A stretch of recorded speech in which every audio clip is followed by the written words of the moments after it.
Hope you guys are doing well. Welcome back. So in this video, I'm going to show you that how you can use the library option and what is the function of the library and what you will get in the library on the StreamYard. So let's get started.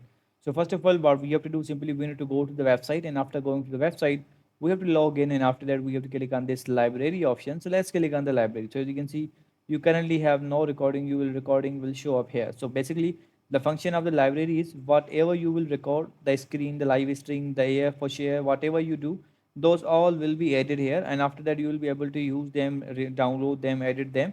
So this is the function of library. So as you can see in the home section, if you are going to record the screen, if you are going to do the live streaming on air webinar, those all will be recorded or added into your library section, and after in the library section you will be able to use them for your future projects or whatever you need. So as you can see, I have started this one, but I haven't finished this one. After the completion of this, it will be added in our library section. So in this way you can use the library section, and this is the function of the library section on the StreamYard.